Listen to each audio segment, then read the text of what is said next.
Hi everyone! Today we will focus on loss occurrence clauses in CAT treaties. For excess of loss treaties, the reinsurer is liable for the total amount of the ultimate net loss sustained by the reinsured, in excess of the retention for each loss occurrence.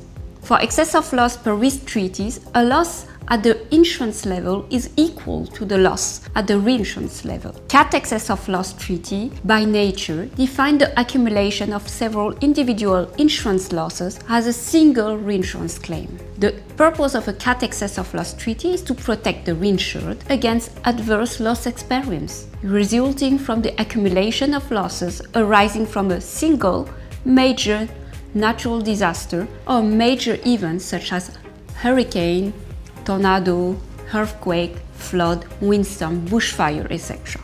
A loss occurrence clause has two parts. The first part defines which losses may be aggregated. The second part is the hours clause, which specifies the duration and the extent of any one loss occurrence as defined in part 1.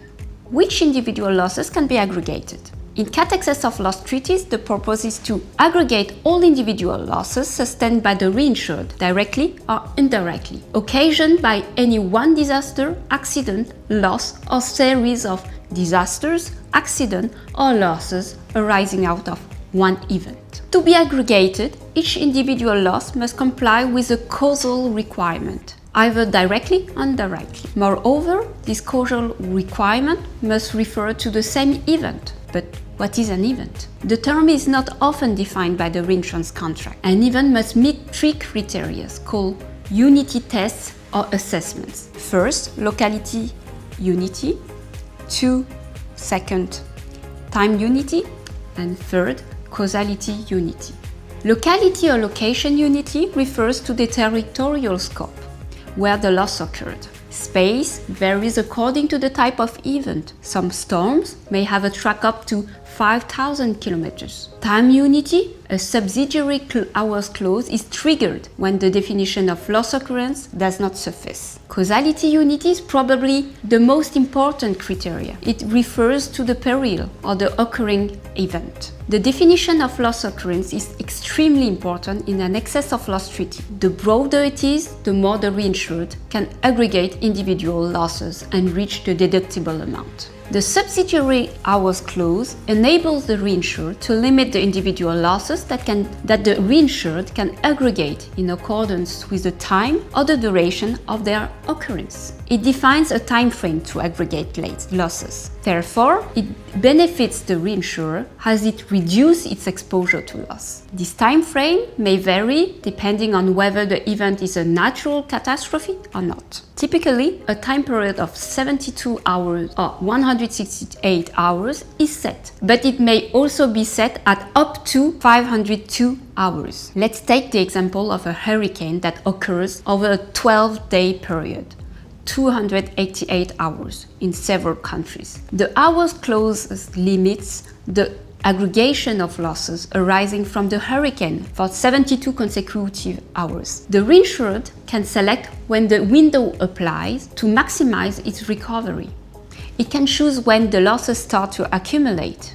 Indeed, most loss occurrence clauses stated that if a catastrophe is of greater duration than the periods defined, the reinsured may divide the catastrophe into 2 or more loss occurrences, provided no 2 periods overlap, and provided no period commences earlier than the date and time of the occurrence of the first recorded individual losses suffered by the reinsured in the catastrophe. The clause may also list the number of hours for each peril and state a number of hours of non-listed perils, which may raise a dispute as to the scope of the hours clause.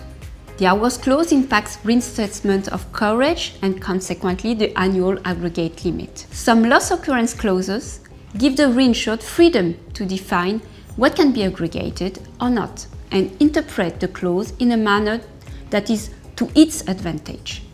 Whenever there are different perils which are not connected to each other by unbroken chain of causation, the hours clause may specify that the reinsured is allowed to choose the applicable number of hours. Calculating loss amounts on the basis of an hours clause is an ongoing challenge faced by reinsurers and reinsured. With increasing catastrophe losses worldwide, it is obvious that the industry will have several opportunities to sort out loss occurrence clauses. Clear and mutual understanding of the clauses benefits all parties, reinsured, reinsurers, and broker, and can avoid dispute after the occurrence of an event. Now, let's have a look at the differences between proportional and non-proportional CAT treaties with Laurent.